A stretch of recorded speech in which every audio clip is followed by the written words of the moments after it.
అన్నమయ్య జిల్లా Galiveedu MPDO Jawahar బాబుపై YCP నేత సుదర్శన్ రెడ్డి ఆయన అనుచరులు విచక్షణారహితంగా దాడి చేశారు. గాలివీడు ఎంపీపీ పద్మావతమ్మ కుమారుడు సుదర్శన్ రెడ్డి దాడికి పాల్పడినట్లు ఎంపీడీఓ పోలీసులకు ఫిర్యాదు చేశారు.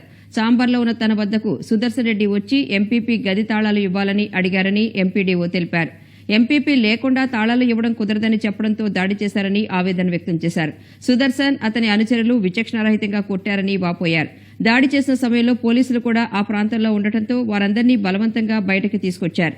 కార్యాలయం బయటికి వచ్చిన వైసీపీ నేత సుదర్శన్ రెడ్డి అతని అనుచరులు ఎంపీడీఓను బూతులు తిట్టుకుంటూ వెళ్లారు.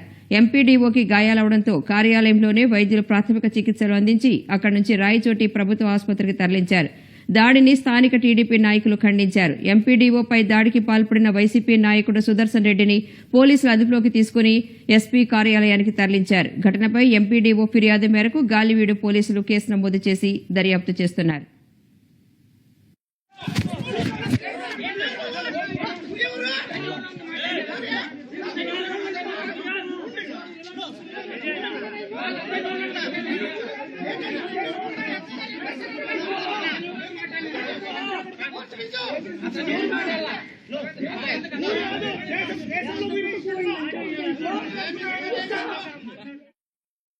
ఈరోజు మధ్యాహ్నం 1:10 ఆ టైంలో ఆఫీస్లో నేను ఒక్కటే ఉండేది.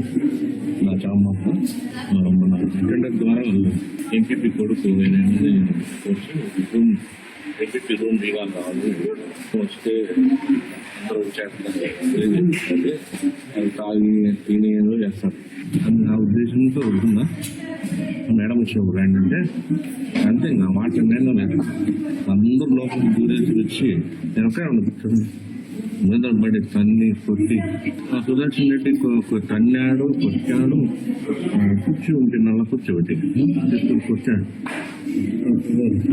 చేయవచ్చిన ఇది ఇచ్చింది. అది కూడా జేబులో బియ్యం పెరిగినారు లేదు.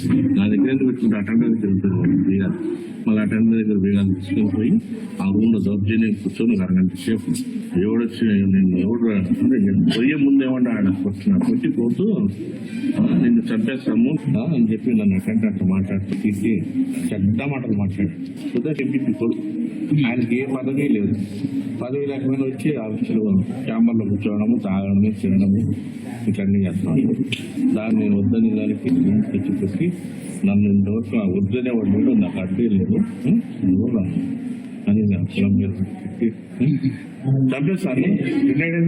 ఆయన ఏం చేస్తాడో ఏమో నాకు తెలియదు. పవర్ ఉండేవాడు చెప్పలేదు. నాకు కొంచెం భయం ఎక్కువ. నాకు మన గవర్నమెంట్ నుంచి ప్రొటెక్షన్ కావాలి. చిన్నవాళ్ళు అనే ఉద్దేశంతో నా మీద దాడి చేశాను. కాబట్టి మా మేనల్లుడు నాకు కార్ డ్రైవర్ కాదు. అతను అడ్డుపడి అతను కొట్టి